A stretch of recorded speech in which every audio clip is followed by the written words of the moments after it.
এক নাম্বার আলামত আন-নুতকু বিশ-শাহাদা, মরার আগে আওয়াজ করে জিকির করে কেউ যদি পড়তে পারে লা ইলাহা ইল্লাল্লাহু মুহাম্মাদুর রাসূলুল্লাহ সাল্লাল্লাহু, এটা হচ্ছে আলামাতু হুসনিল খাতিমা। আপনার মৃত্যুটা যে ভালো মৃত্যু হয়েছে এটার আলামত। কি মৃত্যু? সবাই বলেন ভালো মৃত্যু আমরা চাই কি চাই না? ভালো মৃত্যুর এক নাম্বার আলামত কালিমা পড়ে যদি মরতে পারে। বিশ্বনবী বলেন মান কানা আখিরু কালামিহি লা ইলাহা ইল্লাল্লাহ, যে ব্যক্তির সর্বশেষ কথাটা হবে, বাক্যটা হবে লা ইলাহা ইল্লাল্লাহ, দাখালাল জান্নাহ, সে জান্নাতি হয়ে যাবে। সুবহানাল্লাহ পড়েন। এরপরে বিশ্বনবী বললেন আল মুমিনু ইয়ামুতু বিজাবি ইরকিল জাবিন, মুমিন যখন মারা যায় তার কপাল ঘেমে যায়। সুবহানাল্লাহ পড়েন। হাত ঘামে না, পা ঘামে না, মুমিনের কপাল ঘামে। সুবহানাল্লাহ।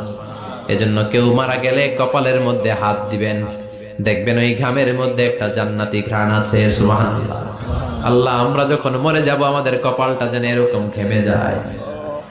আমিন পড়েন আর জোরে আমিন। আল মুমিনু ইয়ামুতু বিআরাকিল জাবিন, মুমিন মারা গেলে তার কপাল ঘামে। কপাল ঘামলে বুঝতে হবে এটা ভালো মৃত্যু, ইমানি মৃত্যু। চিল্লায় বলেন ঠিক কিনা? এরপরে বিশ্বনবী বললেন ফি লাইলাতিল জুমা, জুমার রাতে যদি মরে, আও ফি শাহরি রমাদান, কিংবা রমজান মাসে যদি মরে, আও ফি সাফারিল হজ, কিংবা হজের সফরে যদি মরে। বাংলার জমিন থেকে অনেক হাজিরা হজ করতে যায়, অনেকে ওইখানে যে আরাফাতের ময়দানেও মারা যায়, এরকম হাজি আছে না নাই? খুশনসিব, এটা খুশনসিব। আলহামদুলিল্লাহ পড়েন। এরপরে বিশ্বনবী বললেন মাউতু শাহাদা, আল্লাহর রাস্তায় জিহাদ করে কালেমার বাণীকে উপরে তুলে ধরার জন্য কেউ যদি শাহাদাতের পেয়ালা পান করে, শাহাদাতের মৃত্যুর চাইতে ভালো মৃত্যু আর হতে পারে? শাহাদাতের মৃত্যুর চাইতে শ্রেষ্ঠ মৃত্যু আছে নাকি? কথা বলেন। আমরা শহীদ হতে চাই কি চাই না? শাহাদাতের তামান্না যেই মুমিনের অন্তর নাই, অন্তরের ভেতরে নাই, ওই লোক কি মুমিন হতে পারে নাকি?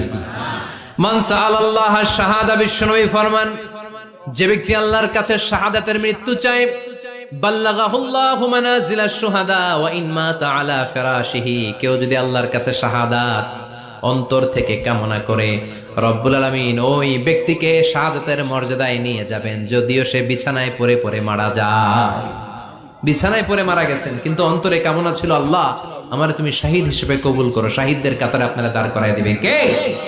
ওমরে ফারুক বলতেন আল্লাহুম্মা রযুকনা শাহাদাতান ফি সাবিলিক, ও আল্লাহ আপনি আমারে আপনার রাস্তায় শহীদ হিসেবে কবুল করেন।